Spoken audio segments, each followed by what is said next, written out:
So Demon Slayer ended 2 weeks ago, and I only completed Demon Slayer's last episode last week. So I decided to do this review right now. So the end of a truly legendary season is here.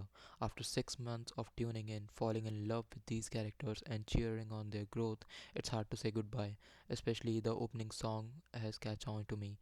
It's one of the most epic theme songs of this year, and I hope I will keep listening to it again and again. But I always knew I could trust in Ufotable to create a spectacular goodbye, and gosh, it was. Healing moments, golden promises, and bittersweet laughs. So let's look at the plot of this episode of the last week's episode, that was the season finale of Demon Slayer. Muzan is furious after learning of Rui's death, not because he cared for Rui, but because it's a sign of weakness for him and the lower six moons. He kills all of the lower moons except for one lower moon, who he gives an extra dose of his blood. On the Slayer Corps ride, Tanjiro, Inosuke, and Zenitsu have completed their training.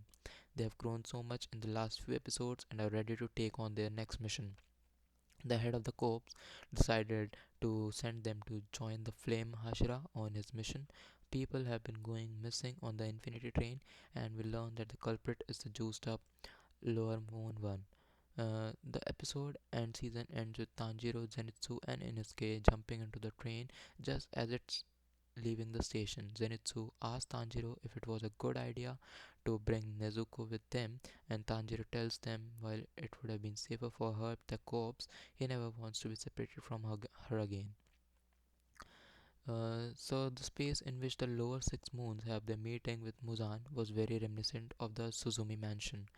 The space moved to the sound of Biwa playing, changing the space's orientation and closing and opening portals. I'm guessing the demon controlling the space is part of the upper moons. This could have been one of the reasons for Kyogai's or the Suzumi demon frustration at being kicked out of the moons. Poor guy not only hit his full potential but got replaced by someone with the exact same ability. Makes me wonder how many other demons share similar demon arts. Of course, the incredible CGI animation that went into creating that space was beautiful. This week's episode wasn't just a farewell for us, but also for the squad and those that have spent the last month or so recuperating with it. The farewell between Tanjiro and Gyu was probably my favorite moment of the series. The respect and care they have for one another is heartwarming. Even if Gyu appears a bit cold and awkward, I have to admit I also did a little cheer when the cheering squad told Zenitsu to be more polite and respectful towards women. After over 20 episodes, we finally get to see Scarface from the final selection again. Unlike the Slaying Squad, who have grown not only in strength but in character over the series, it seems like he's still a bit of a twat. I suppose we'll just have to wait and see what his role in the series will be. Uh, the final scene of the squad getting in trouble with the police at the station was a great way to show while they have grown stronger, they are at the same silly selves. Tanjiro will always be the big brother, Zenitsu the guy with level headed wimp, and Inosuke an aggressive musclehead. It seems the government does not recognize the demon slayers, and I assume silences any talk of demons. I suppose the world would be thrown into chaos if people knew that demons existed. So there was an announcement at the end of the series, not quite the announcement that I was expecting, but an exciting one. Demon Slayer will return as a movie. The next arc, the Infinity Train arc, has been greenlit for a movie adaptation, and I'm pretty excited for it. There's so much to cover this episode. I feel like no matter how much I speak, my comments will still feel quite superficial. And Muzan's God complex comes out in full force in this episode. If he says 1 plus 1 is 3, you have to agree, and the demons have to agree with it. If he says the sky is green, they will say it's green. Every time he comes on screen, his head chills down my screen or spine. It's clear he doesn't care about the demons he has created, but only how they can serve him. He kills the lower six moons who have assumed have been by his side for centuries without batting an eyelid.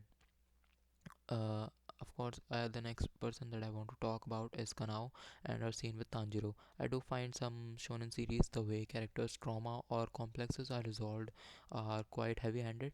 It usually involves a combination of violences and shouting. Of course, these make the scene more dramatic but also unrealistic. Tanjiro's approach towards Kanao is a testament to his character. He takes a moment to sit beside her, quietly listening before contemplating what is best for her. Tanjiro understands and instead using the coin to give her a path forward. She can still choose to rely on the coin, but to also take more confidence in listening to others. This week's episode didn't feel like a goodbye, more like the introduction to a stunning new adventure. Ufotable has sent this series off with a big smile and high hopes for the future. It's not just popular in Japan, but it's very popular worldwide. For now, there's plenty of time to check out the manga or rewatch your favorite scenes. But I have to say that Demon Slayer has been one of the best series of this year and one of the best animes I've ever seen.